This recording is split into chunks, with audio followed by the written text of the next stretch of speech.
एक घने जंगल में दो प्यारे तोते रहते थे। दोनों सगे भाई थे, नटखट और चंचल। दिन भर पेड़ों की डालियों पर फुदकते, गाना गाते और मीठी बोली में बातें करते। जंगल का हर प्राणी उनकी बातों से खुश रहता।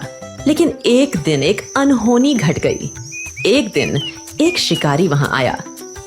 उसने अपना जाल बिछा दिया।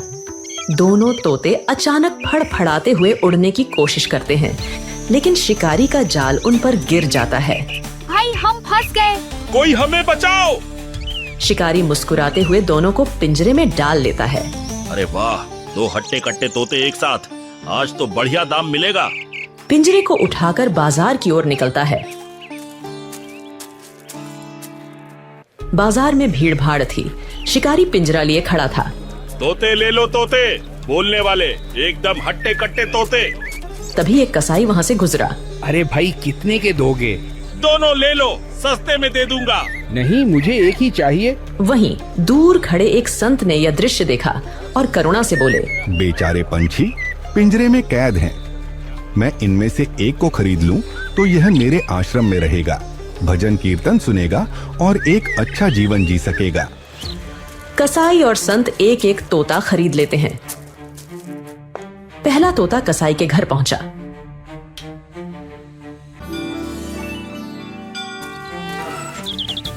कसाई दिन भर मांस काटता और चिल्लाता, पकड़ो, मारो, काटो। उसी माहौल में रहते रहते तोते ने भी वही सीख लिया, पकड़ो, मारो, काटो। समय बीतता है। अब वह तोता सिर्फ यही शब्द दोहराने लगा। दूसरा तोता संत के आश्रम में गया। वहां शांत वातावरण था। संत बैठकर भजन गाते और तोते का पिंजरा उनके पास रखा रहता। संत मुस्कुराते हुए बोले, बोलो राम राम सीताराम। तोता धीरे धीरे दोहराने लगा, सीताराम सीताराम। समय बीतता गया। संत रोज उसे भजन सुनाते, कथा सुनाते और अच्छे संस्कार देते। संत अब बूढ़े हो चुके थे। उनका अंतिम समय नजदीक आ गया था।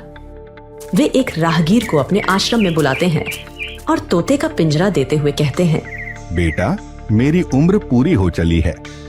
ये मेरा प्यारा तोता है। इसे मैं भजन कीर्तन में लगा पाया हूँ। तुम इसका ध्यान रखना। राहगीर ने सिर झुकाकर कहा, जैसी आपकी आज्ञा महात्मा जी। विधि का विधान तो देखो। यह राहगीर कोई और नहीं बल्कि वही कसाई था।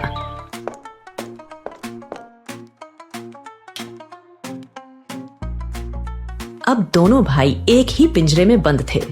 संत वाला तोता बोला, अरे भाई तुम यहाँ कैसे हो? इतने सालों में तुमने क्या सीखा? कसाई वाला तोता गुस्से भरी आवाज में बोला, क्या बताऊं, मैं तो बस यही सीख पाया हूँ, पकड़ो, मारो, काटो। संत वाला तोता बोला, इससे तुम्हारा कोई कल्याण नहीं होगा। आओ मेरे साथ सीताराम सीताराम बोलो, जीवन सुधर जाएगा। कसाई पीछे से यह बातचीत सुन रहा था। उसे लगा कि संत वाले तोते के पास कोई विशेष ज्ञान है। कसाई दोनों तोतों को राजा के पास बेचने के लिए ले गया। महाराज की जय हो।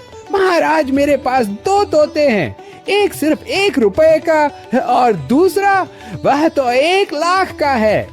राजा हैरानी से बोले, अरे ये तो एक जैसे दिखते हैं, 1 रुपए और 1 लाख का अंतर क्यों?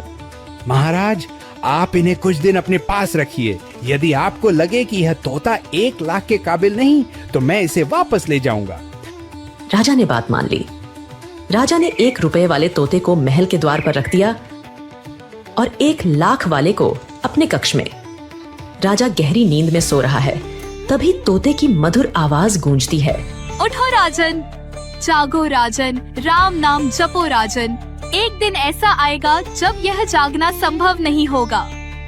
राजा ने श्रद्धा से यह सुना और प्रभावित हुआ। बाद में जब राजा महल के द्वार पर गया तो वहां रखा तोता जोर से चिल्लाया, पकड़ो, मारो, काटो। राजा घबराकर पीछे हटा और बोला, ये तो खतरनाक बातें सिखा रहा है।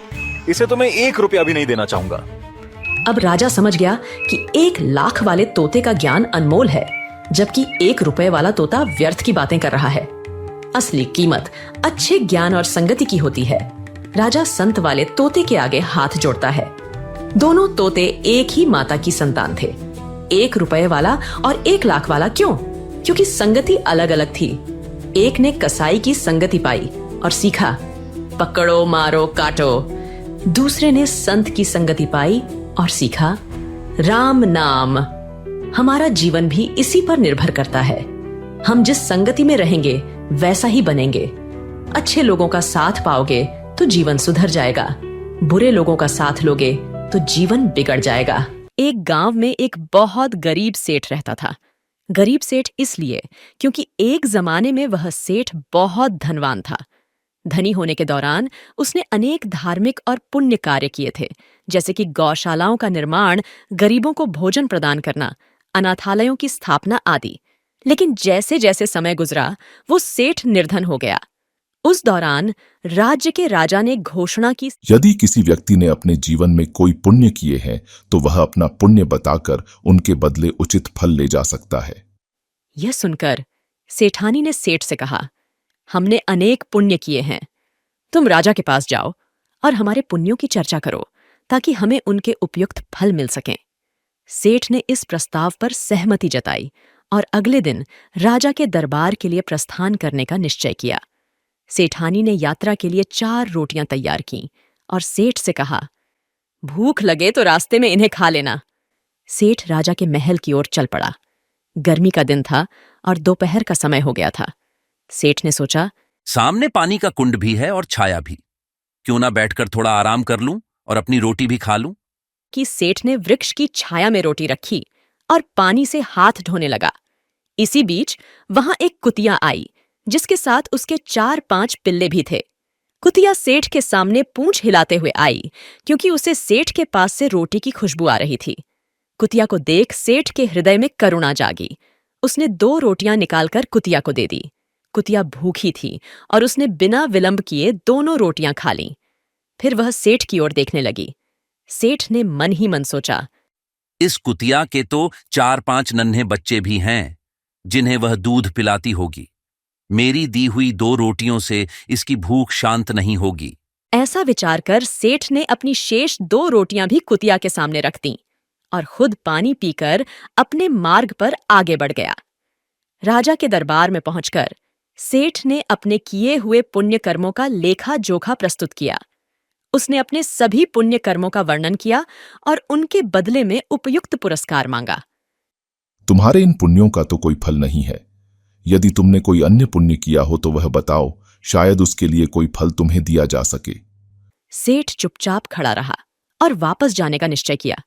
यदि मेरे इतने पुण्य कर्मों का कोई फल नहीं है तो फिर इन्हें गिनवाना व्यर्थ है। मुझे अब यहां से चले जाना चाहिए। कहते हुए जैसे ही सेठ लौटने को मुड़ा, राजा ने उसे रोकते हुए कहा, तुमने कल एक पुण्य किया था जिसका जिक्र तुमने नहीं किया। कल मैंने कोई पुण्य कार्य नहीं किया था। राजा, कौन से पुण्य की बात कर रहे हैं? कल तुमने एक कुतिया को अपनी 4 रोटियां खिलाई थीं। वह पुण्य कर्म तुम भूल गए। कल के उस पुण्य के बदले में जो भी तुम मांगोगे वह तुम्हें प्रदान किया जाएगा। हे राजन, यह आप कैसे कह सकते हैं? मेरे द्वारा किए गए अन्य सभी कर्मों को आपने महत्वहीन समझा। एक कुतिया को 4 रोटियां खिलाने का महत्व क्या है? हे सेठ, जो पुण्य तुमने गिनकर दूसरों को सुनाए वे सभी व्यर्थ हैं। जब तुम अपने कर्मों की चर्चा करते हो वे सभी नष्ट हो जाते हैं।